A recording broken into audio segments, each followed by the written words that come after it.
안녕하세요. 저는 아직 파릇파릇한 결혼 1년차 새댁입니다. 신랑과 오손도손 함께 지내는 재미에 시간 가는 줄도 모르고 재미있게 살고 있어요. 이 채널은 저희 엄마가 좋아하셔서 옆에서 보고 계신 걸 곁눈질 하다 보니 저도 여러분들 사연에 빠져서 그만 애청자가 되고 말았습니다. 먼저 결혼하신 선배님들 인생의 지혜가 녹아든 이야기들 들으면서 저도 배우는 점이 참 많아요. 저는 이제가 서른을 넘긴 직장인이고요. 남편과는 같은 직장 동료로 처음 만나 연애하다 결혼하게 되었습니다. 저는 어릴 적에 부모님 고향인 목포에서 태어나서 중학교까지 다니다가 고등학교 때 아버지 전근 때문에 서울로 전학을 온 이후로는 쭉 서울에서 살아왔습니다. 남편은 서울 강남 8학군 출신이고요. 사실 어렸을 때 제가 지방에서 자랐다는 것 말고는 남편이랑 자라온 배경이나 집안 환경 등 사는 수준에는 별로 차이가 없다고 생각해 왔습니다.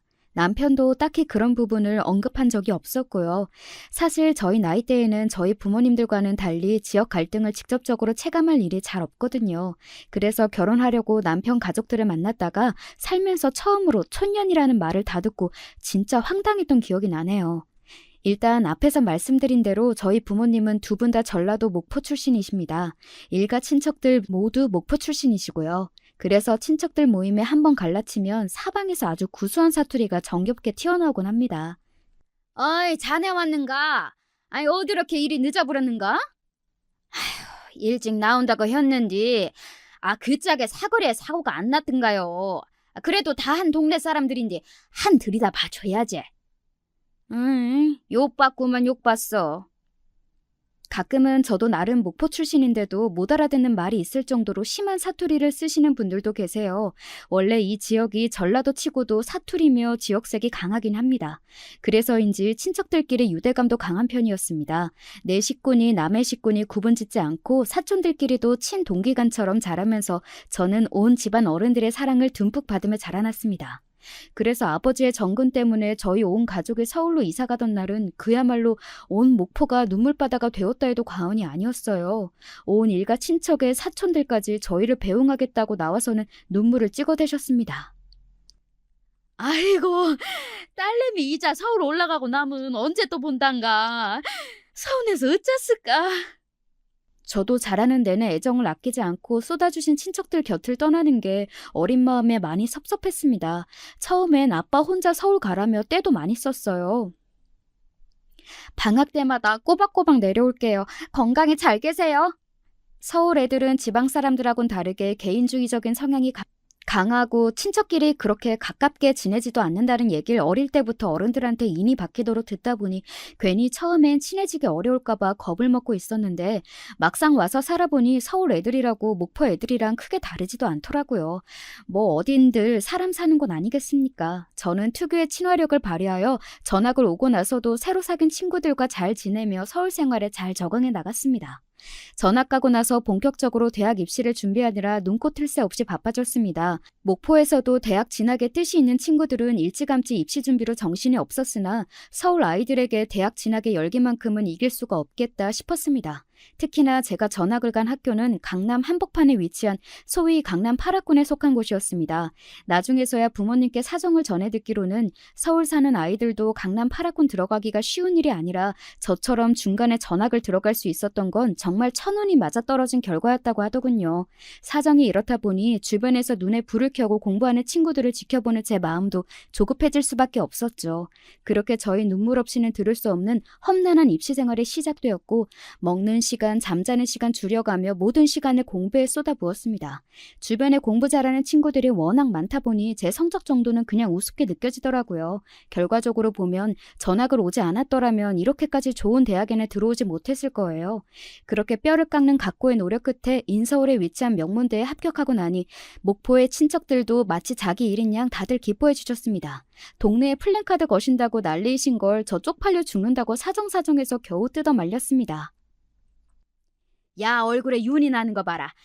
이자 서울 아가씨 다 듣구먼. 서울 아가씨는 무슨요. 제 친구들이 들으면 비웃어요 진짜. 제 나이 또래 사촌들 중에서 가장 좋은 대학에 진학한 저를 두고 친척 어른들께서 덕담 삼아 한마디씩 하셨습니다. 부끄럽고 감사하게도 저는 목포 친척들 사이에서 자랑거리가 되어 있었습니다. 제 옆에서 애써 겸손을 떨고 앉아 계셨지만 제 부모님께서도 내심 뿌듯해하시는 게 어린 제 눈에도 훤히 보였습니다. 그렇게 학기 중에는 열심히 공부를 하고 방학 중에는 꼬박꼬박 목포에 내려가기도 하며 알차게 대학 생활을 보냈습니다. 제 대학 동기들 중 서울에서만 자란 친구들이 지방 내려가는 걸 하도 신기해하기에 몇 번 데리고 왔더니 그만 제 친구들도 목포의 매력에 푹 빠져버렸죠. 와, 무슨 회가 이렇게 싸? 서울에서 먹던 거랑은 비교도 안 된다. 진짜 맛있어. 바다도 너무 예쁘고 완전 시골인 줄 알았는데 그렇지도 않네? 이런 서울 촌것들. 어디 지방만 간다고 하면 시골 내려가는 줄 알지? 여기 진짜 좋다. 나 목포 좋아. 서울 가기 싫다. 친구들의 열화와 같은 성원에 방학이나 길게 휴가가 생길 일이 있으면 데리고 목포에 내려오는 게 마치 연례 행사처럼 되어버렸습니다. 고향 떠난 조카딸이 꼬박꼬박 친구들까지 데리고 내려오는데도 친척 어르신들은 귀찮아하기는커녕 어린 손님들의 방문에 좋아해 주셨어요. 한창 클 땐데 다들 잘 묵어야 도야. 응? 음식 많이 했으니까 아끼지 말고 많이들 묵어. 저희 다 20살 넘어서 많이 먹어도 더 안 커요. 그래도 감사히 잘 먹겠습니다. 까르륵 웃는 친구들 덕에 분위기도 더 좋아졌습니다. 우리는 친척들끼리 이렇게 안 가까운데 너는 진짜 무슨 복이냐? 좋겠다. 부럽다 진짜. 목포 인심이랑 서울 인심이 비교가 되냐? 야, 너도 이제 서울 사람이거든? 친구들과 투닥거리면서도 기분이 좋았습니다. 조카 딸의 친구들까지 살갑게 챙겨주시는 친척 어른들께 정말로 감사했습니다. 그러다 보니 서울에서 힘든 일 생길 때마다 가장 먼저 목포 생각이 떠오르곤 했습니다. 목포는 제 부모님의 고향이자 저의 고향이기도 하고 서울로 떠나와서도 그저 좋은 기억으로 남아있는 곳이었어요. 그래서 취업 후 같은 직장에서 지금의 남편을 만나 연애를 시작한 이후 처음으로 제 대학 친구들에게 남편을 소개하는 자리에서 자연스럽게 목포가 주제로 떠오른 것도 무리는 아니었을 겁니다. 대뜸 친구 하나가 남편에게 이렇게 물었습니다. 현수 씨, 지연이랑 목포 가보셨어요? 목포요? 네, 우리는 얘 대학 때 처음 만난 이후로 방학 때마다 거의 내려갔었거든요. 현수 씨는 아직이에요? 친구 말에 제가 눈알을 도로록 굴렸습니다. 사실 그때까지 남편에게는 한 번도 같이 목포에 가자는 말을 한 적이 없거든요.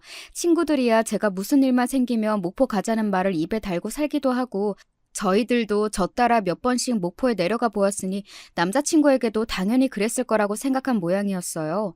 하지만 친구랑 남자친구는 좀 다르잖아요? 친구들이야 그냥 제 친척들을 친척이라고 편하게 받아들이고 어울릴 수 있겠지만 남편은 입장이 좀 다르죠. 아주 어릴 때 사귄 사람이면 또 모르지만 대학 졸업해 취직까지 하고 나이도 어느 정도 찬 마당에 친척들이 버글버글한 목포로 같이 내려가면 친척 어르신들이야 당연히 신랑감 데려왔다고 생각하지 않으시겠어요? 저희 친척들이 어디 한두 사람도 아니고 바글바글하게 모인 제 친척들 사이에 뚝 떨어진 남편 모습을 생각만 해도 아찔했습니다. 이건 뭐 상견례가 따로 없겠죠. 그것도 일대 다수 상견례요. 생각만 해도 뒷목이 쭈뼛했습니다. 한 번 인사시켰다간 그대로 결혼식장으로 끌려 들어갈 판이었어요. 그런 취지로 남편에게 괜히 결혼으로 부담을 줄까봐 그간 목포에 가자는 얘기를 꺼내지 않은 건데 분위기가 요상하게 돌아가고 있었습니다. 제 딴엔 배려해서 그런 거였는데 웬만한 제 지인들은 다들 가본 목포에 저만 가본 적이 없다고 생각하니 그건 또 그것대로 서운한 모양이었습니다. 그날 모임이 끝나고 돌아가는 길에 차 안에서 슬쩍 남편 눈치를 보며 운을 뗐습니다. 자기한테만 딱히 말을 안 하려고 그런 건 아니고 아무래도 지방에 사시는 어른들이시다 보니 까딱 잘못하단 자기 놀러 한번 갔다가 망태기에 확 잡힐지도 몰라. 우리 아직 뭐 따로 계획된 것도 없는데 그런 건 서로 좀 부담스럽잖아. 그치? 제 딴엔 달래보겠다고 장난스럽게 말해본 건데 제 말에 남편의 서운한 기색이 더 커진 것 같았습니다. 자기만 괜찮으면 난 딱히 상관없는데? 딱 잘라 말하는 남편에게 더는 할 말이 없더라고요. 뭐 저가 괜찮다는데 어떻겠나 될 대로 되라는 심정이 되어버린 저는 결국 그 다음 주 주말에 남편과는 처음으로 목포에 내려가게 되었습니다. 아니나 다를까 목포의 친척들에게 제가 남자친구와 함께 내려간다는 소식이 전해지자 정말 난리도 그런 난리가 없었습니다. 그니까 이 짝이 우리 지연이 신랑감이라고? 그러제? 아따 인물이 훤하구만. 자, 내 잔 한 잔 받더라고. 그렇게 남자친구라고 강조한 제 노력은 어른들 한마디에 허사로 돌아가고 말았습니다. 10명이 넘는 제 친척들 사이에서 남편은 그야말로 포위 상태였습니다. 자기 내려가면 진짜 코 꿰인다니까. 자신 없으면 그냥 지금이라도 취소하자, 응? 걱정할 거 없다니까. 내가 어디 가서 부침성으로 빠지는 편도 아니잖아. 이 사태를 사전에 예견한 제가 걱정스러운 마음에 다시금 남편에게 확인했을 때까지만 해도 자신감이 넘치던 남편이었습니다. 목포에 거의 대부분의 친척들이 거주하고 계신다는 말을 이미 했음에도 불구하고 그 많은 어른들이 한꺼번에 우르르 다 몰려오실 거라고는 생각을 못했던 모양입니다. 자칭 친화력 갑인 남편은 맹수 무리 사이에 끼인 사슴마냥 식은땀을 삐질삐질 흘리고 있더군요. 결국 제가 나서 남편을 구출할 수밖에 없었습니다. 아, 삼촌, 이러다 이 사람 도망가겠네. 이 사람한테만 주지 말고 저도 한 잔 주세요. 아따, 그랴. 우리 조카 딸도 한 잔 받아라. 그렇게 마치 동네 잔치라도 열린 양 거나하게 술판이 벌어졌습니다. 처음에는 생판 처음 보는 사람들의 시선이 한몸에 집중되어 당황했던 남편도 다들 술이 좀 들어가고 분위기가 부드럽게 풀어지자 특유의 친화력을 발휘하기 시작했습니다. 백부님, 제 잔도 한 잔 받으시죠. 아, 좋지. 사내답게 시원시원하니 좋구만. 급기야 파장이 이르러서는 서로 어깨동무까지 하고 얼싸한 듯 하고 있는 저와 삼촌 모습에 저 사람들이 제 친척인지 남편 친척인지 의심스러울 지경이 되었죠. 그렇게 왁자지껄 정신없는 첫 대면이 끝나고 이윽고 좀 잠잠해지자 제가 남편에게 물었습니다. 고생했어. 나도 이렇게까지 다들 안 빠지고 다 나오실 줄은 몰랐네. 처음 뵙는 분들이 너무 많아서 정신이 쏙 빠졌지? 처음엔 솔직히 좀 당황스러웠는데 다들 반겨주시고 처음 보는 사람인데도 내 신랑감이라고 가족처럼 챙겨주시고 감사하더라고. 우리 집은 친척이 그렇게 많지도 않고 솔직히 명절이라고 다들 꼬박꼬박 참석하는 것도 아니라 친척들이 이렇게까지 많이 모인 건 처음 봐서 좀 신기하기도 하더라. 근데 이런 것도 나쁘지 않네. 다들 자기 진짜 아껴주시는 게 보이는 것 같아서 좋았어. 다행히 이 정신없는 와중에도 저의 친척들에 대한 남편의 첫인상이 상당히 호의적이더라고요. 그렇게 목포에 며칠 더 머무르는 동안 남편과 저는 온갖 모임과 환영 식사 자리에 초대받는 등 북적북적 시끄럽지만 즐거운 시간을 보내다 서울로 올라왔습니다. 그렇게 의도치 않게 남편과 저희 친척들이 먼저 대면을 하고 나니 상황이 좀 애매해지더라고요. 제 친척까지 만나봤는데 정작 제 가족을 만나 뵙지 않는 건 도리가 아니라는 남편 말을 듣고 보니 틀린 말 같지가 않았습니다. 그런가? 하긴 삼촌들이랑 숙모들이 그 성미에 아직까지 말씀을 안 하셨을 리도 없으니까 부모님 귀에도 벌써 들어갔을 거고? 그렇지. 근데 사위 될 사람이 정작 장인 장모님만 쏙 빼놓고 코빼기도 안 비치면 얼마나 경우 없고 괘씸하시겠어? 벌써 남편은 구렁이 담 넘어가듯 스스로를 자연스럽게 사위라 지칭하고 있었습니다.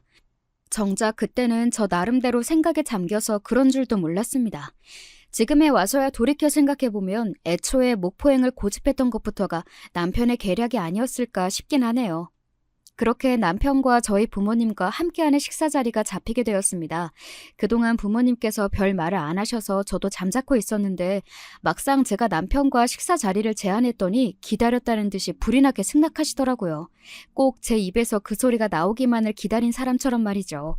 말씀은 안 하셔도 벌써 친척들한테까지 선보인 딸의 남자친구인데 궁금하셔도 보통 궁금하셨던 게 아니셨나 봅니다. 식사하는 내내 분위기는 참 좋았습니다. 저희 엄마, 아빠 모두 남편이 첫인상부터 마음에 드셨던 모양이에요. 집안 환경이나 사람 성품이나 어디 하나 걸리는 부분이 없는 남편은 꽤나 괜찮은 신랑감이었거든요.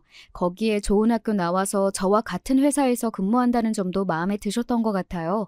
왜 어른들이 늘상 하시는 말씀 있잖아요. 사람은 끼리끼리 어울린다고. 아무래도 한쪽이 기우는 혼사는 저희 나이대보다는 어른들께서 더 꺼리시는 경향이 강하니까요. 당신들 딸과 비슷한 교육 수준에 비슷한 생활 환경에 자상한 남편 만나 시집 보내는 게 당신들의 마지막 숙제라고 생각하시는 분들이시니 남편이 부모님 마음에 쏙 든 것도 무리는 아니었습니다. 그렇게 저희 부모님과의 대면이 성황리에 잘 마무리되자 다음 단계는 저희 시부모님과 저와의 대면이 남아 있었습니다. 누가 시킨 것도 아닌데 참 희한하게 마치 처음부터 정해진 수순이었다는 것처럼 일이 착착 진행이 되더라고요. 지금 생각해보면 남편과 가족이 될 운명이어서 그런 건 아니었을까 하는 생각이 듭니다. 시부모님은 두 분 모두 부모님 댁에서부터 서울에서 나고 자라신 그야말로 서울 토박이셨습니다. 삼형제를 모두 강남에서 낳아 기르셨다고 하더군요. 세 형제가 모두 소위 말하는 강남 8학군 출신이다 보니 학벌도 괜찮고 직업도 좋은 편이셨습니다. 제 아들이 세상에서 제일 귀한 줄 아는 아들 부모들은 그다지 내세울 게 없더라도 아들 가진 유세를 그렇게 부리는 사람들도 있다던데 딸 하나 없이 잘 키운 아들만 셋인 시부모님은 그런 기색이라고는 눈을 씻고 찾아봐도 없으셨습니다. 자식이야 우리가 해줘야 할 것들만 해서 다 잘하면 그때부턴 본인들 인생 스스로 헤쳐나가야 하는 거죠. 부모가 다 큰 자식한테 관여하려는 것만큼 자식 망치는 지름길도 없어요. 그저 우리가 그간 가르친 대로 제게 맞는 길 잘 찾아 걸어나가도록 지켜봐 주는 게 부모가 할 도리죠. 유복한 환경에서 인생에 큰 굴곡 없이 일평생을 품위 있게 살아오신 티가 나는 말씨였습니다. 사람 한 번 보고 알 수는 없는 일이라지만 그럼에도 시부모님의 첫인상이 정말 좋게 남아 있습니다. 며느리가 될 사람이라고 이리저리 뜯어보시는 기색도 느껴지지 않았고 말투나 몸가짐 하나하나에서 저를 존중하신다는 걸 느낄 수 있었습니다. 그래도 나름 시부모님이 되실지도 모를 분들을 만나는 자리라 제법 긴장을 했던 저도 이런 분들이라면 평생을 두고 보아도 괜찮을 것 같다는 생각을 했습니다. 양가의 인사를 모두 드리고 나니 결혼에 대한 이야기도 아주 자연스럽게 오가기 시작했습니다. 양가 부모님뿐만 아니라 저와 남편의 형제들끼리도 교류가 시작되었어요. 제 남동생이야 진작 저희 남편과 안면을 튼 바가 있었고 저도 남편의 형님들을 소개받게 되었습니다. 남편이 막둥이 남동생이어서 형님들과는 약간 나이 차이가 있었습니다. 지금은 큰 아주버님이 되신 큰형님이 10살, 작은 아주버님이 되신 작은 형님이 남편과 8살 차이 나니까 제법 터울이 지는 편이죠. 두 분 다 장차 재주씨가 될 한참 어린 저를 그저 흐뭇한 얼굴로 대해주셨습니다. 처음 보는 제가 신기한 것도 신기한 건데 그것보다 당신들의 어린 남동생이 장가들겠다며 신부를 데려온 상황 자체가 신기하셨던 것 같습니다. 내가 현수 결혼하는 걸 다 보게 되고 나이를 먹긴 먹었나 봅니다. 결혼에는 그동안 별 관심이 없어 보여서 솔직히 조금 걱정도 했었는데 이렇게 아름다우신 재수씨 모셔오려고 이 녀석이 그동안 그렇게 까탈을 부린 모양이네요. 그저 입이 귀에 걸린 아주버님들을 보고 남편이 제 앞에서 조금 창피해하는 것 같았습니다. 그도 그럴 것이 아주버님들께서 제가 앞에서 보고 있는데도 불구하고 남편을 마치 아기 다루듯 말씀하셨거든요. 덕분에 시부모님 대면에서도 듣지 못했던 남편의 탄생부터 시작한 일대기를 자세하게 들을 수 있었습니다. 우리 형들 진짜 유난이지. 시커멓게 다 큰 남자 앞에 앉혀두고 아주 내가 민망하게 짝이 없다. 왜? 난 정겹고 좋던데. 내가 맞으라 그런가? 저렇게 형님들 사랑 듬뿍 받고 자랐다고 생각하니 막내인 자기가 부럽기도 하고. 부럽긴 성가셔 죽겠구만. 아무래도 나이 차이가 있으니 형들은 나 태어난 날도 다 기억난다고. 지금도 그러거든. 워낙 어릴 때부터의 기억이 그대로 있으니 지금 이 나이를 먹어도 내가 아기처럼 보이나 봐. 좀 징그러워도 자기가 감안해줘. 징그럽긴 진짜 괜찮다니까. 깔깔 웃으며 남편을 치면서 지금까지 만난 남편의 가족들이 다 너무 마음에 들어서 기분이 좋아졌습니다. 사실 결혼 결심하기 전에 가장 걱정스러운 게 남편 가족과의 관계 아니겠어요? 남편이야 내가 선택한 사람이라지만 남편 가족들은 그야말로 어떤 사람일지도 모르고 결혼했다는 이유만으로 평생 볼 일이 없었던 사람이 가족으로 묶이게 되는 건데 그런 사람들을 제 마음대로 선택할 수도 없고 그렇다고 쉽게 대할 수도 없고 그러다 보니 저와 성격이 맞지 않거나 저를 마음에 들어하지 않으시면 앞으로 어떻게 대해야 하나 만나기도 전부터 걱정이 앞서는 마음을 어찌할 수가 없더라고요. 그런 걱정이 그저 기우에 불과했다는 생각이 들자 순간 기운이 탁 풀렸습니다. 이제 만나뵐 분들은 대강 다 배웠지? 동서 되실 분들만 만나면? 그렇지? 그날은 일단 형님들부터 먼저 배웠고 동서들과는 조만간 다시 한번 약속을 잡아보기로 이야기가 된 차였습니다. 두 분 모두 직장생활 하시는 분들이라 갑작스러운 약속에 참석을 못하셨다고 들었습니다. 사실 솔직히 좀 쫄리기는 하는데 형님들 뵈니까 조금 안심해도 될 것 같아. 저렇게 유쾌하신 분들인데 부인 되시는 분들께서도 비슷하지 않으실까 싶기도 하고. 크게 걸리는 건 없을 거야. 사실 형수님들이랑은 나도 그렇게 자주 보는 편은 아니거든.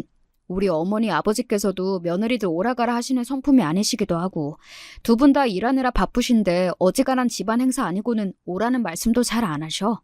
엄마 말로는 아무리 부모 자식 간이라도 결혼으로 맺어진 인연은 가급적이면 너무 자주 안 보는 게 관계에 좋다고 하시더라고. 적당히 거리 지키면서 부딪힐 일 만들지 않는 게 가장 좋다고 하셔서 나도 그렇게 지냈지 뭐. 깔끔하신 어머니 성품에 하실 만한 말씀이었습니다. 그럼 우리 결혼하고 나서도 생각보다 동서들 뵐 일이 그렇게 많지는 않겠다. 그치?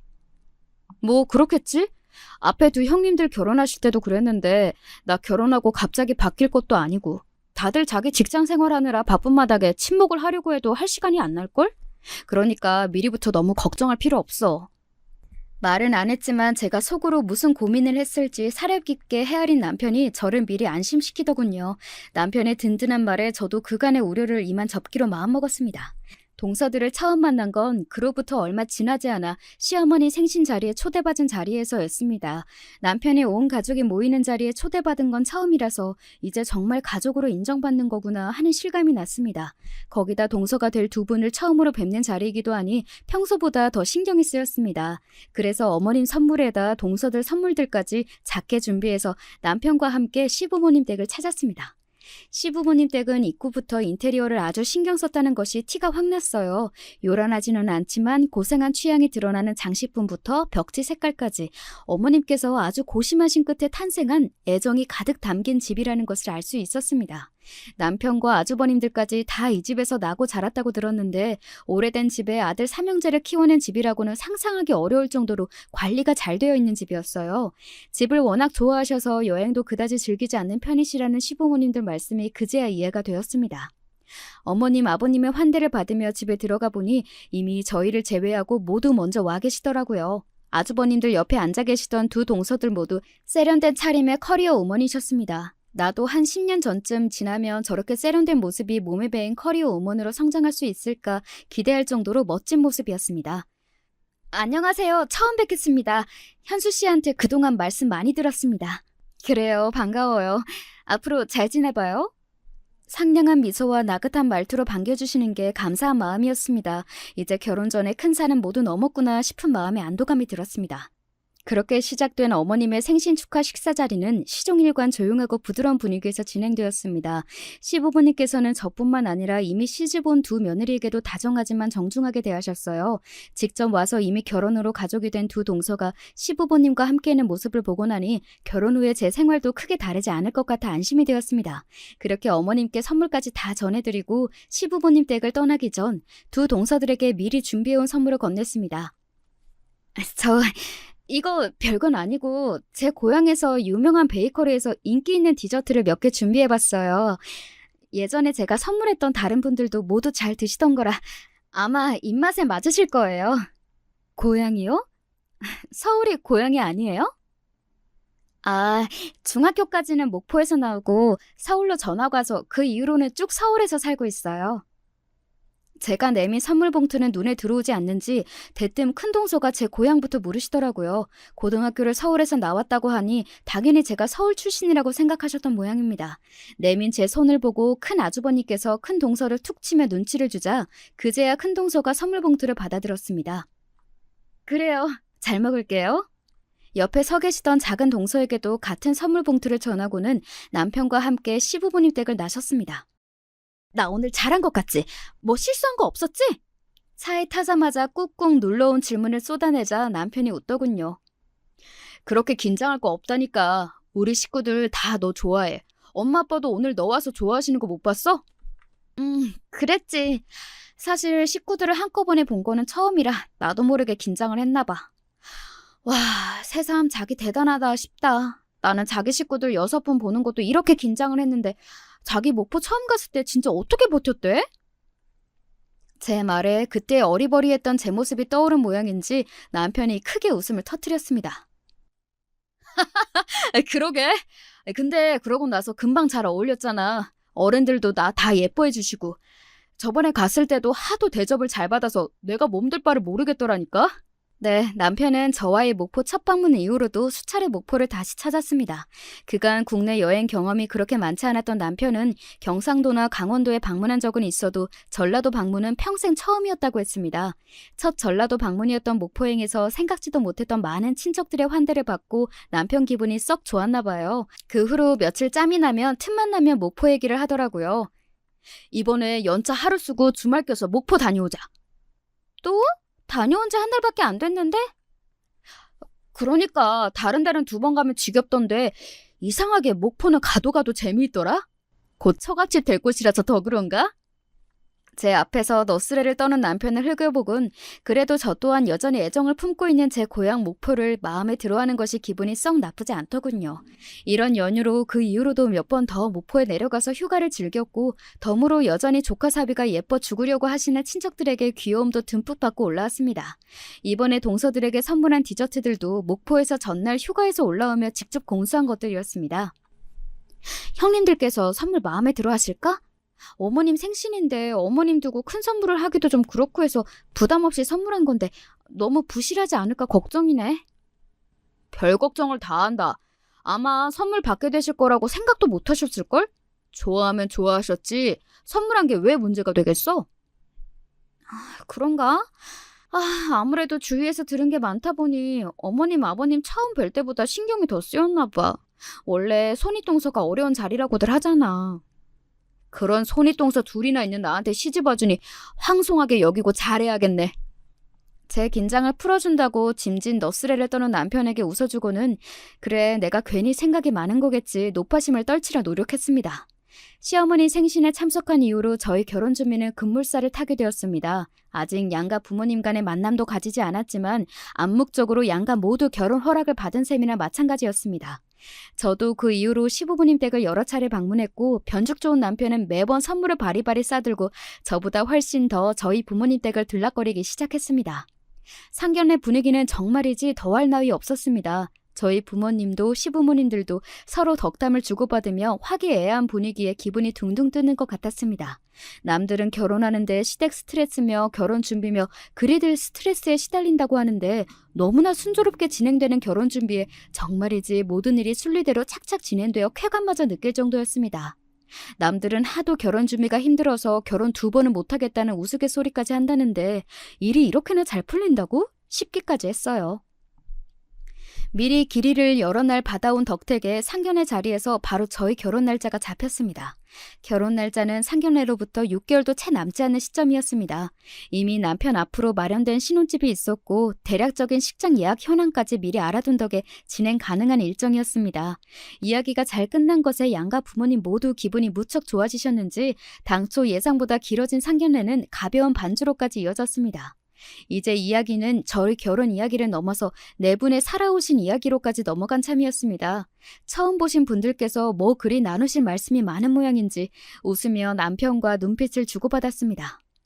제가 서울에서 나고 자라서 내내 집순이로만 살아서 부끄럽지만 이 나이 먹도록 별로 가본 곳이 많지 않아요. 저희 아버지의 팔도 유람기를 눈을 반짝이며 듣던 시어머니 말씀에 저희 부모님께서 깜짝 놀라셨습니다. 무척 활동적이신 저희 부모님은 틈이 날 때마다 저희 남매를 데리고 전국 방방곡곡 다녀보지 않은 곳이 없으셨거든요. 시어머니 말씀에 저희 아버지께서 즉흥적으로 목포 동반 여행을 제안하셨습니다.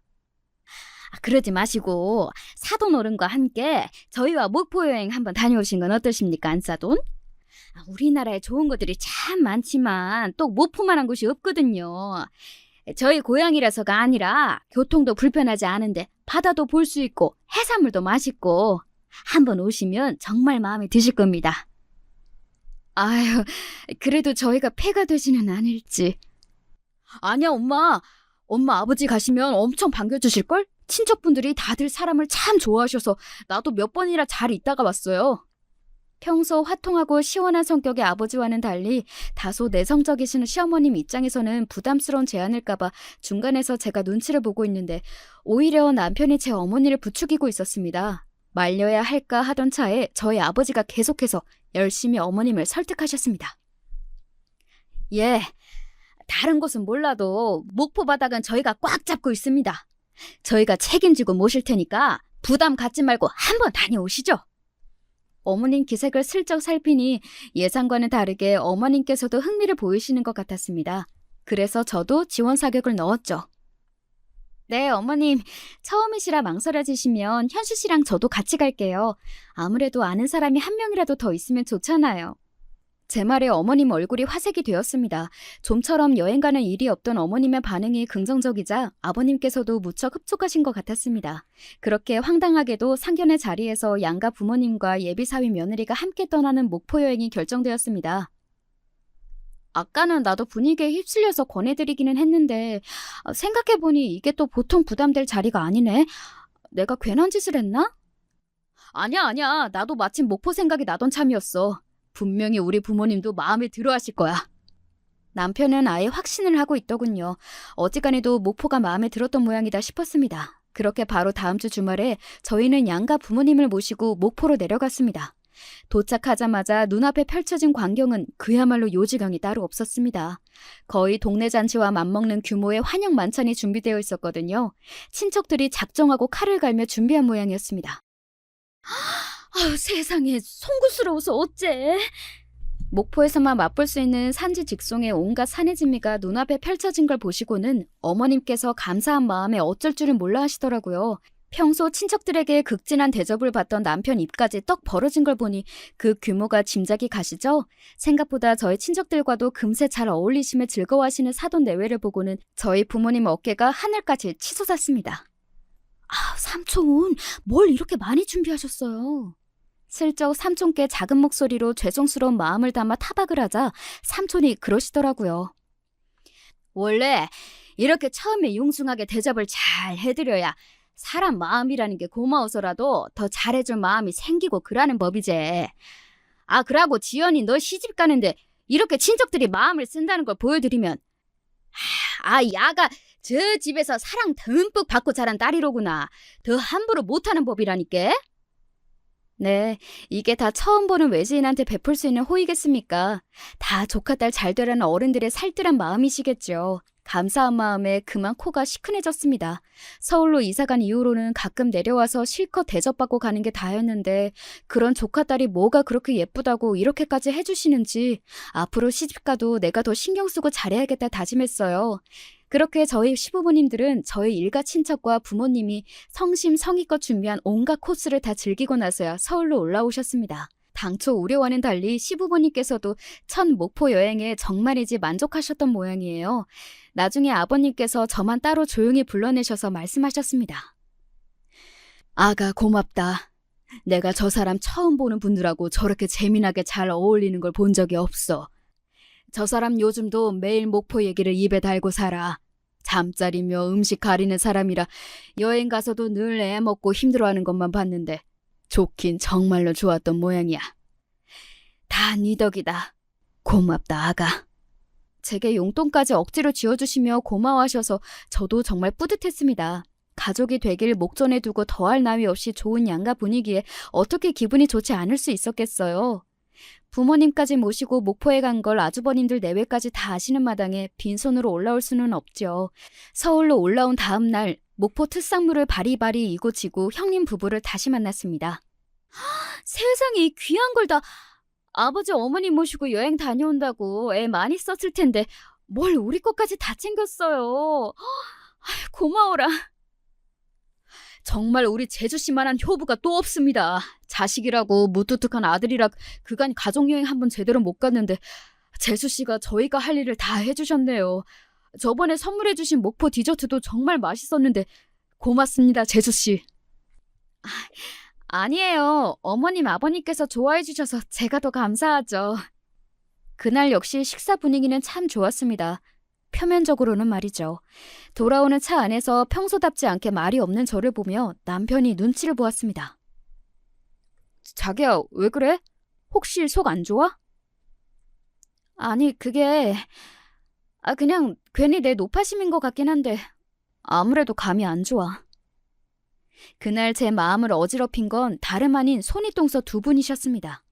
식사하는 내내 두 분은 잔잔한 미소를 머금고 예의를 지키셨지만 처음부터 느낌이 쎄했습니다. 결정타는 아주버님께서 저한테 감사 인사를 하실 때였지요. 정확히 저번에 목포 디저트에 대한 감사 인사를 하실 때 피식 저를 비웃는 큰 동서의 표정을 찰나이지만 분명히 목격했거든요.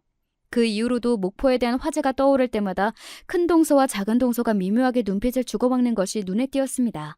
다른 사람들 분위기가 워낙 좋았고 그 두 사람이 티나게 불쾌한 행동을 하지 않아 얼핏 보면 모를 수도 있었겠으나 한 번 그런 장면이 목격되고 나니 자꾸만 제 심기를 거스르는 행동이 눈에 걸리더라고요. 제 말이 이어지면 이어질수록 남편 표정도 점차 굳어졌습니다. 남편은 잠시 생각에 잠긴 것 같더니 결론을 내렸죠. 네가 그렇게까지 느꼈더라면 아무 일도 없는 건 분명 아니었을 거야.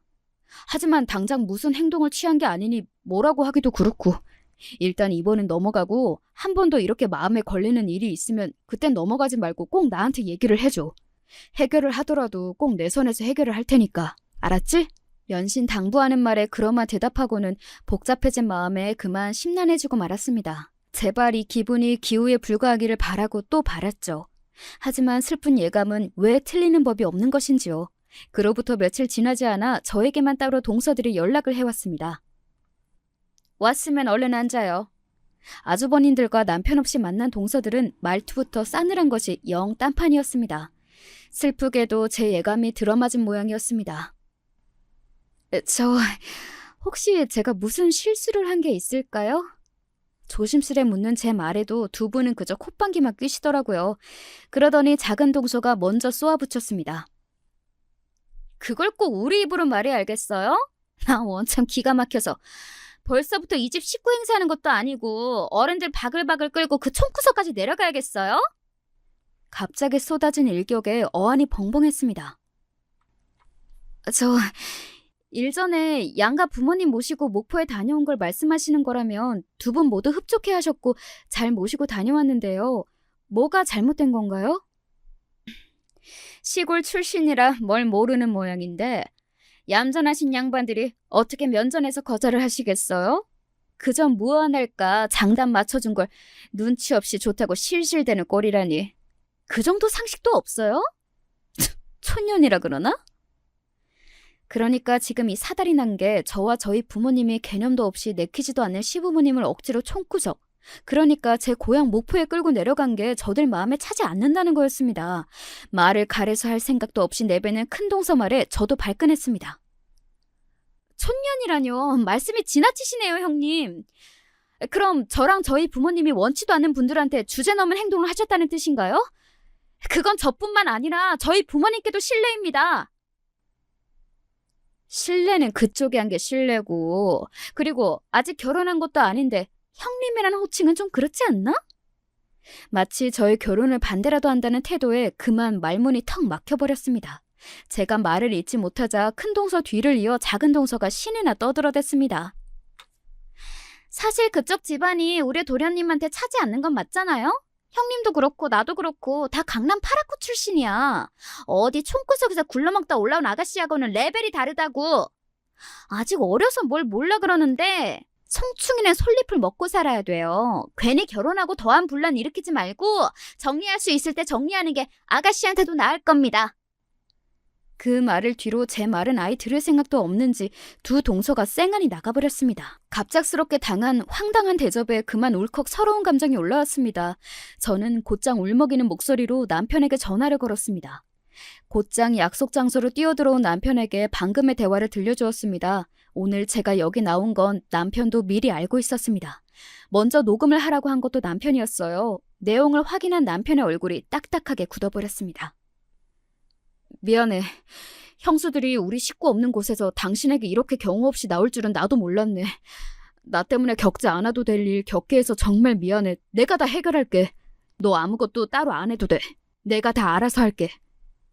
단호하게 말하는 남편이 대체 무슨 짓을 할지 예상이 가지 않았지만 남편은 이미 생각해둔 바가 있는 모양인지 눈빛에 흔들림이 없었습니다. 그 남편의 계획이란 걸 제 두 눈으로 직접 확인하게 된 건 바로 그 주 주말이었죠. 남편을 따라온 곳은 뜬금없게도 웬 대형 연회장이었습니다. 기껏해야 며칠 전에 일 때문에 마음이 상했을 제 기분을 풀어주러 레스토랑에 외식이라도 가는 건가 했던 저는 어안이 벙벙해졌습니다. 수십 명은 수용할 수 있는 규모의 손님이라곤 달랑 저희 둘뿐이었어요. 자기야, 누구 더 와? 잠깐만. 오셨어요? 바로 내려갈게요. 자기야, 잠깐만 있어. 금방 다시 올게. 제 말에 대답은 않고 남편이 서둘러 주차장으로 내려갔습니다. 그렇게 한 1, 2분 기다렸을까 연회장 문이 열리더니 큰형님 내외와 작은 형님 내외가 차례로 연회장 안으로 들어왔습니다. 여전히 저를 보는 동서들의 눈빛은 곱지 않더군요. 재수 씨 먼저 와 계셨네? 현수는요? 아, 여긴 어쩐 일이세요? 현수 씨가 연락했나요? 우린 현수가 같이 밥이나 한 끼 뭐 하자고 해서 나왔는데 재수 씨 얘기 못 들으셨어요? 그때 갑자기 밖이 웅성웅성 요란스러워지기 시작했습니다. 이윽고 문이 열리더니 남편이 다시 등장했습니다. 무려 10명이 넘는 저희 목포 친척들을 대동하고 말입니다. 아니, 삼촌, 숙모, 이게 다 무슨 일이야? 여긴 웬일이세요? 아따, 우리 조카 사위 연락받고 올라왔지. 나가 우리 조카 딸이랑 조카 사위 덕에 서울 관광도 하고 좋은 구경도 하고 별일을 다 본다야. 뜻밖의 상황에 당황한 저를 둘러싸고 친척들이 반갑다고 난리도 아니셨습니다. 아주버님들과 동서들도 예상치 못한 상황에 당황한 기색이셨습니다. 어머 세상에 반가워라. 오시는데 불편하시지는 않으셨어요? 때마침 등장한 시부모님 때문에 놀라움이 정점에 다다랐습니다. 말씀하시는 걸 보니 시부모님께서는 저희 친척들이 올라오신 걸 미리 알고 계신 모양이었습니다. 황당하게 저를 쳐다보는 제 눈빛을 슬그머니 피하고는 남편이 말했습니다. 우선 시장하실 텐데 식사부터 하시죠. 그 말을 신호로 연회장에 뷔페 음식이 깔리기 시작했습니다. 이게 무슨 상황인지 채 파악할 틈도 없이 친척들이 시끌벅적하게 이야기를 나누며 식사를 시작하고 시부모님께서도 연신 화난 표정으로 저희 친척들과 담소를 나누셨습니다. 동서들에게는 이 자리가 가시방석임이 틀림없어 보이더군요. 밥을 먹는 둥 마는 둥 눈알만 이리저리 굴리는 동서들에게 저희 삼촌께서 말을 붙이셨습니다. 그러니까 이 두 분들이 우리 지연이 손윗동서 되실 분들이시죠? 처음 인사드립니다. 지연이 큰아비 되는 사람입니다. 아, 네, 안녕하세요. 떨떠름하게 인사를 받는 동서들을 번갈아 쳐다보더니 이내 삼촌께서 말씀을 이으셨습니다. 역시 서울 분들이라서 교養있으시고 많이 배우신 분 같으시네요. 아따, 저희가 촌사람이긴 하지만 우리 지연이는 일찍이 서울 올라와서 제 할 일 열심히 하며 잘 배운 자랑스런 조카 딸입니다. 저희 같은 촌사람하고는 달라요. 저희한테는 참말이지 귀한 조카 딸입니다. 지방 사람들이라도 사는 거 그리 다르지 않아요. 지방에서 올라왔다고 너무 미워하지 마시고 우리 지연이 좀 예쁘게 봐주십사 부탁을 드립니다. 뜬금없이 이게 무슨 소리인가 싶어 시부모님은 물론이거니와 아주버님들까지 두 눈이 동그래져서 저희 삼촌과 동서들을 번갈아 쳐다보았습니다. 네, 남편의 계획은 동서들이 그렇게나 무시하던 저희 목포 친척들의 지원 사격을 받는 것이었어요. 그 뒤로 별다른 말씀은 덧붙이지 않으시고 다시 화기애애한 시간이 이어졌지만 시댁 식구들 모두 이상한 기류를 기민하게 감지한 이후였습니다. 이윽고 식사가 모두 끝나고 종일 구경을 다니신 탓에 피로하실 친척 어르신들을 먼저 숙소로 보내드리기로 했습니다. 남편이 미리 인근 호텔을 예약해 두었더라고요. 헤어지기 직전 삼촌께서 저를 살짝 불러내어 말씀하셨습니다. 예, 아가 지연아, 너희 신랑한테 대강 설명은 들었다. 네가 속이 많이 상하겠소. 삼촌이 이날 이때껏 살아오다 보니 참 별의별 사람들을 다 겪게 되더라. 저 사람들이 뭘 몰라 그랬겠거니 하고 너도 너무 마음 쓰지 말거라. 알았자? 삼촌도 속상하셨을 텐데 도리어 조카딸 마음을 도닥여주시는 손길에 눈물이 핑 돌았습니다. 네, 알아요. 여기까지 올라오시느라 힘드셨을 텐데 정말 감사해요. 감사해요, 삼촌. 고생은 무슨. 덕분에 우리 다 잘 놀았다. 안 그러냐? 그럼은 맞장구를 치시는 친척 어르신들과 함께 모두들 호텔로 돌아가시자 아버님께서 굳은 목소리로 저에게 말씀하셨습니다. 다들 시간 좀 내야겠다. 그렇게 삼형제 내외가 모두 시댁으로 향했습니다. 동서들 꼴은 숫째 죄인이 따로 없었죠. 제 남편에게서 자초지종을 전해들은 시부모님의 얼굴이 무섭게 굳어버렸습니다. 세상에 이게 무슨 망신이야. 그 어르신들한테 그간 우리가 신세만 져왔는데 은혜를 원수로 갚은 격이 아니냐? 아버님은 그야말로 대노하셨습니다. 시집 온 이래 단 한 번도 시아버지 목소리가 높아진 걸 본 적이 없었던 동서들은 고개도 들지 못하고 무릎을 꿇고 벌벌 떨었습니다. 제 부인들의 기막힌 행실에 아주버님들께서도 제게 고개를 들지 못하셨어요. 아니, 어떻게 우리 몰래 뒤에서 재수 씨한테 그따위 짓을. 당신 정말 부끄럽지도 않아? 재수 씨, 우리가 대신 사과할게요. 정말 미안합니다. 저 사람이 정말 재수 씨께 저질러서는 안 될 짓을 저질렀어요. 저희가 정말 면목이 없습니다. 그 가시방석에서 동서들은 그야말로 대역죄인이었습니다. 모두의 저기를 한 몸에 받아내며 두 사람은 금방이라도 쪼그라들어 사라질 것만 같았습니다. 그 꼴을 입을 꾹 다물고 참담한 표정으로 지켜보시던 어머님께서 드디어 입을 여셨습니다. 너희들에게 정말 실망이구나. 그 말에 두 동서가 흠칫했습니다. 평소 순한 사람들이 화를 내며 그리 무섭다지요. 소리 한번 지르지 않으시고도 무겁게 떨어지는 시어머니 말씀에 저까지 심장이 얼어붙는 것 같았어요. 내가 그동안 너희들에게 거리를 지키고 예를 다한 건 그게 내 할 도리이기도 했지만 내가 그랬듯 언젠가 들어올 아랫동서에게 너희도 그러길 바라서였다. 그런데 너희들은 그간 나를 보고도 아무 느낀 점이 없는 모양이다. 그 말에 동서들이 울면서 어머니께 빌기 시작했습니다. 그리 표독스럽게 굴던 사람들이 정작 잘못을 저지른 제가 아닌 어머님께 비는 꼴을 보니 내가 별 대단치도 않는 사람들 때문에 쓸데없이 마음고생을 했구나 싶었습니다. 너희들이 사과할 사람은 내가 아니지. 지연이가 용서를 해주든 아니든 너희들은 잘못을 했으니 성심을 다해 사과해야 할 것이다. 더는 보고 싶지 않으니 둘 다 돌아가거라. 눈물을 질질 짜며 찍소리도 못하고 비척비척 사라지는 두 사람 꼴이 말도 아니더군요.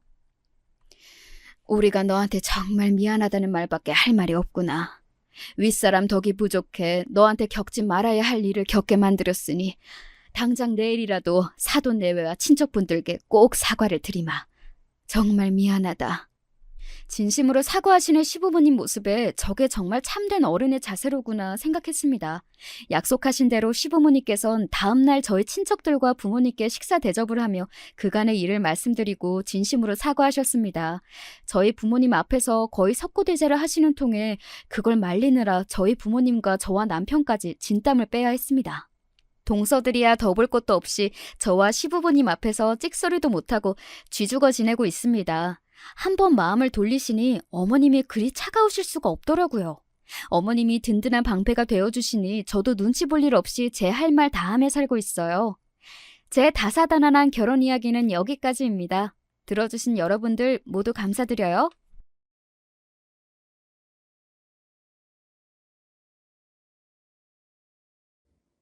안녕하세요. 전 중랑구에 살고 있는 40대 여자입니다. 평소 누군가에게 건너듣던 이야기 혹은 뉴스에서 듣던 종류의 이야기가 저한테 일어나서 한동안 스스로 마음 잡기 힘들었어요. 직접적으로 제가 피해를 봤다기보단 저희 남편이 겪은 일이지만요. 제가 이렇게 똑같이 속상해할 수밖에 없는 이유를 저희와 아무런 상관이 없는 분들도 얼마 안 돼 이해하실 것 같아요. 한번 들어보시겠어요? 먼저 저희 아버님의 회사와 관련해서 얘기를 드려야 될 것 같은데요. 아버님은 아주 작은 회사를 운영하고 계세요. 사실 이것도 저희 어머니 친정에서 보태주신 걸로 시작하신 거예요. 어머니가 나중에 말씀하시기 전까진 아무도 몰랐던 내용이랍니다. 그건 결혼할 때 우리 오빠들이 지참금으로 보내준 걸로 시작한 거야. 네 아버님이 그땐 그렇게 엎드려 절하면서 감사하다고 감격을 했지. 오빠들 돌아가시고 나선지 아님 원래 그렇게 철면핀지 몰라도 전혀 지금은 고마운 기색이 없지. 다 자기가 한 일처럼 여기잖아.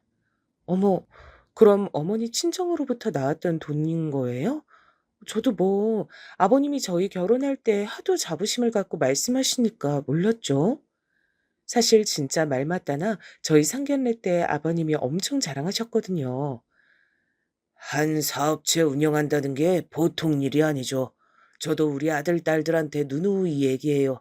이 애비 입으로 말하는 건 좀 머쓱하지만 진짜 네 애비가 대단한 일을 하긴 했다고 말이에요.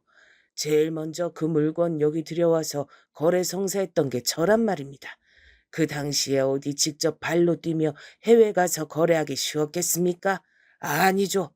저니까 가능했던 겁니다. 너무 대놓고 자랑을 하시니 들으면서 저는 썩 마음이 편치 않았어요. 뭐 이때 저희 엄마 아빠 표정도 똑같으셨고 반면에 남편은 그런 분위기를 좀 싫어하더라고요. 나는 아버지랑 성향이 좀 안 맞아서 말이야. 옛날부터 난 엄마 쪽 성격을 많이 닮아서 밖에 나서서 말하고 그런 것도 안 좋아해. 근데 전부터 아버진 계속 저 조그만 회사 물려받으라는 둥 어쩌고 말씀하시는데 나는 못 해먹겠더라고. 아버지 성향이 맞춰진 회사는 나한테 안 맞아. 확실히 우리 남편은 이런 것 말고도 본인 아버지랑 좀 잘 안 맞긴 했어요. 곧잘 다투기도 했었는데 이유를 들어보니까 납득이 좀 되더라고요. 아버지, 아버진 꼭 그렇게 남들한테만 여유 있고 대포 큰 사람인 척 하는데 그러지 말고 엄마나 자식들한테나 좀 잘해주세요. 아까도 마트 가면서 엄마한테 소리 버럭 질러대고 저 무거운 것도 엄마 혼자 다 들고 가게 하는 거 보고 진짜 기겁했어요. 왜 그러는 거예요, 정말? 이때 아닌 게 아니라 아버님이 어머니를 좀 함부로 대하시는 구석이 있긴 해요. 그럴 때마다 어머니는 아들을 뜯어 말리셨고요. 아이고, 예. 이건 우리가 알아서 할 테니까 승호 너는 나서지 마라. 왜 굳이 아버지랑 싸우려 들어? 네 아버지 저러고 산 게 몇십 년째다. 엄마 괜찮으니 신경 쓰지 마. 이렇게 옥신각신하는 것도 결국 어머니와 남편일 뿐 아버님은 통화하시느라 이쪽은 신경도 안 쓰셨죠. 나중에 저희 애 태어났을 때도 계속 좀 허세 가득한 소리만 하셔서 저희 엄마도 무척 싫어하셨답니다. 야, 나 진짜 니네 시아버지 꼴보기 싫어가지고 어떡하냐? 사돈끼리 얼굴 볼 일 많다지만 그래도 네가 중간에 조심 좀 해. 박서방은 유순하고 착한데 그 아버진 왜 저렇게 나댄다니? 무슨 손주를 지 손주기만 한 양 저렇게 크게 떠들어대. 면전에 사돈 놔두고 말이야. 실제로 이날 아버님이 저희 엄마 아빠 앞에 두고 너무 본인 얘기만 해대시고 박씨 가문이 얼마나 위대한지 일장연설을 하셨어요. 저도 듣기 불편했는데 뭐 다 망한 분이긴 했죠. 여기까진 저희 아버님을 바라보는 전체적인 여론이었고 그럼 전 어떻게 생각하냐면요. 저도 솔직히 아버님 썩 좋아하진 않아요. 이 집에선 완전히 남이자 제3자인 제 입장에선 아버님의 여러 행보들이 마음에 안 들었어요. 그중에 가장 이상하고 선 넘는다고 생각되는 부분이 있었죠. 그건 바로 아버님 회사에서 일하고 있는 경리, 이지영 씨에 대한 일이었습니다. 여보 있잖아. 아까 어머니가 잠깐 아버지께 들렸다가 뭐 받아오라셔서 회사 갔었거든. 근데 난 그 지영 씨 말이야. 격리로 들어오신 분. 그분 좀 그렇다.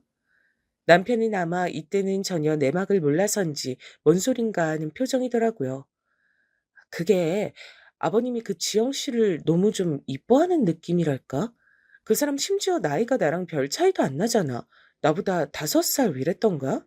40대고 이혼해서 혼자라니까 아버님은 뭐 짠하다면서 챙겨주시는 것 같은데 그게 너무 과하단 말이지. 근데 남편은 또 이 부분에선 저랑 생각이 다르더라고요. 그게 왜? 그거야 뭐. 나도 그분 뽑았다고 했을 때 얘기 대충 들었어. 듣자니 전 남편이 어마어마하게 쓰레기라며 애도 안 키우려고 하고 양육비도 안 주고 지독하게 고생을 시킨다는데 이혼하고 마음고생 시키면 말 다 한 거지. 그냥 그런저런 사정이 짠하니까 그러는 거 아니야? 그건 그런데 아버님이 신경 쓰시는 범위가 내 눈엔 너무 광범위해 보인단 거야. 내가 몇 번 들리지도 않았지만 갈 때마다 아버님은 지영 씨 자리에 붙어 앉으셔서 꼼짝을 않으시더라고. 그전에 김철민 씨 있을 땐 아버님이 전화로만 용건하고 잘 붙어 있지도 않았잖아. 근데 남편은 본인이 워낙에 아버지랑 사이가 안 좋기도 하고 가뜩이나 잘 부딪히는데 더 부딪힐 일이 생기는 게 싫었나 봐요. 에이, 모르겠다. 난 이제 두드러지게 보이는 일 아니면 굳이 신경 안 쓰고 싶어. 아버지 말고 나만 해도 처자식 먹여 살리는 거 힘들어. 엄마가 주신 김치나 먹자. 그냥 이렇게 얘긴 마무리 지어졌는데요. 나중에 어머니 얘기를 들어보니 어머니도 마음 쓰시는 것이 제가 괜히 예민했나 싶은 거예요. 그래, 주영 씨 말이지? 너도 몇 번 안면이 있나 보다. 거기가 참 안 됐어. 엄마랑도 일찍 헤어졌고 아버지도 일찍 돌아가시고 삼촌 손에 자랐대더라. 그래서 괜찮은 남자 좀 만나서 결혼해서 가정도 꾸리려 했는데 이상한 놈을 만난 거야. 너무 짠하잖아. 내가 네 남편 저만할 때 키우던 게 생각나. 저희 남편이 지영 씨 아들만 할 때요? 그 집 아들내미가 초등학생이던데 우리 애랑 비슷하더라고요. 그래. 암튼 그 여자가 그 무렵 나이쯤 이혼해서 혼자 애 키우는 게 보통 일이겠냐. 나 때랑은 다르다 해도 어쨌건 혼자 벌어먹고 살아야 되잖아. 살림이냐 돈벌이냐 둘 중 하나만 해도 힘들 판에 둘 다 하다니 너무 짜네.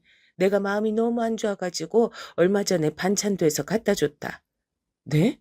어머니가 반찬을 해다 주셨어요? 뭘 또 그렇게까지. 자기도 살만하니까 다닐 거예요. 너무 그렇게 마음 주시고 정 주시고 하지 마세요, 어머니. 어차피 일개 직원이고 언제 그만둘지도 모르는데요. 정들면 어머니만 힘드실 텐데. 제 말에 어머니는 괜찮다고 전혀 문제가 아니라고 손살에 치시더라고요. 에휴, 내가 뭐 대단하게 별 뜻이 있겠니? 솜씨도 없지만 그냥 좀 잘해주고 싶어 그러는 거지. 전혀 문제 없어. 또 일하다 관두면 어떠니? 나랑 만나서 연이 닿았을 때 잘해주면 되는 거지. 그걸 다시 되돌려 받으려고 해주는 것도 아니고 뭐. 이렇듯 저희 어머니 참 소탈하고 수더분하신 성격이에요. 힘든 사람, 아픈 사람 지나치지 않고 잘 도와주시고 아버님이 사고 치신 거 맨날 쫓아다니면서 수습을 해주셨죠. 전 이런 어머니가 이해가 잘 안 되는데 여러분들은 어떠신가요?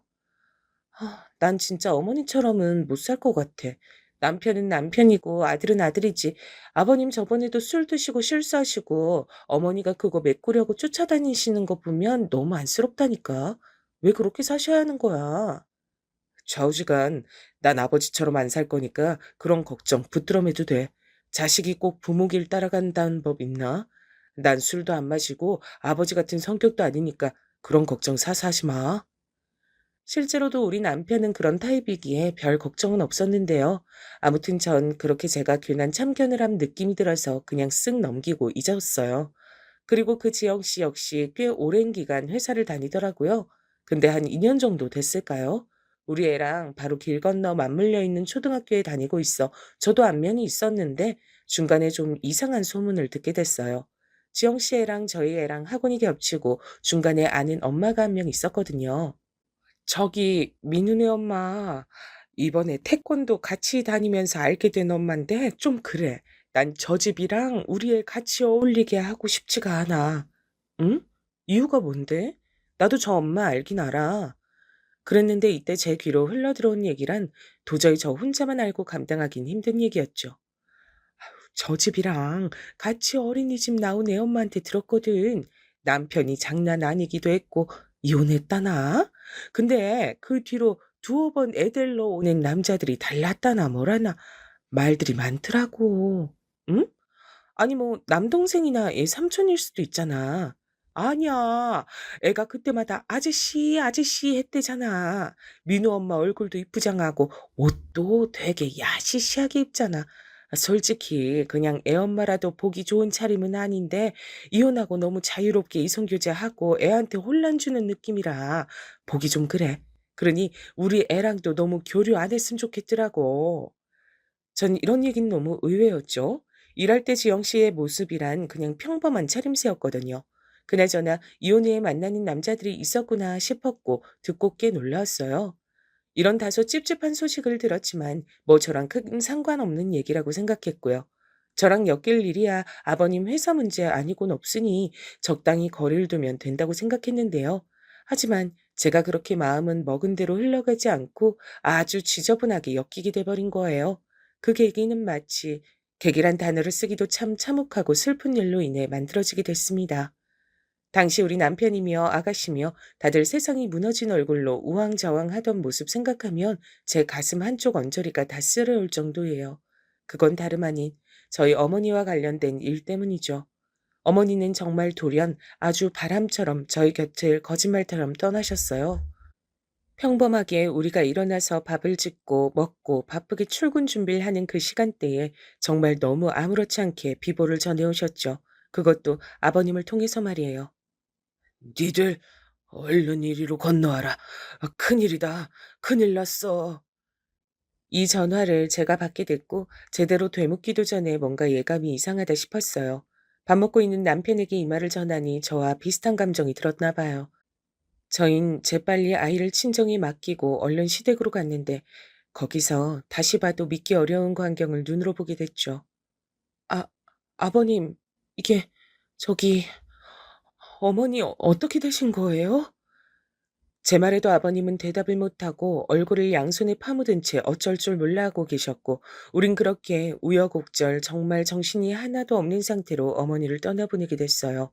그 상황이 유서 한 장 없이 정말 이렇다 싶게 뭔가 알만한 방도도 없이 삶을 마무리하셨더군요. 당시 저는 친정과의 해외여행을 계획하고 있었지만 당연히 취소할 수밖에 없었죠. 어머니 장례와 일정이 겹치지는 않고 한 2주 정도 되긴 했지만 도저히 진행할 수 없는 상태였어요. 갑작스레 장례가 치러진 뒤 남편과 아가씨는 정말 아무런 정리도 하지 못했죠. 너무 당연한 사실이지만 남편은 이 사실을 받아들이지 못했죠. 얼마나 힘겨웠음 저에게 이렇게 말하더라고요. 너무너무 이해가 되면서도 저 역시 겁이 났어요. 여보, 나 회사에 휴가를 좀 더 내야 될 것 같아. 숨이 너무 가빠오고 일에 집중도 안 되고 심장이 막 쿵쾅쿵쾅 뛰어.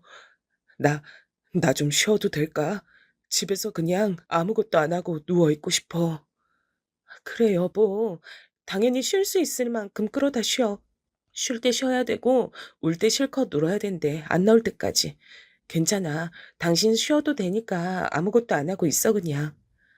이때 우리 남편은 이미 결혼을 한 상태에서 배우자인 저라도 있었지만 결혼하지 않은 아가씨는 정말 어떻게 추스를 줄 몰라 했어요. 오죽하면 평소 별로 왕래도 없던 저에게 전화를 다 했더라고요. 언니, 나 진짜 너무 힘들어요. 우리 엄마가 그렇게 가다니. 언니는 믿어져요? 장례 치료가 할 거 다 했는데도 실감이 안 나서 실감이 나는 부분과 안 나는 게 너무 세게 대조가 돼서 진짜 못 견디겠어요. 나 어떡하죠?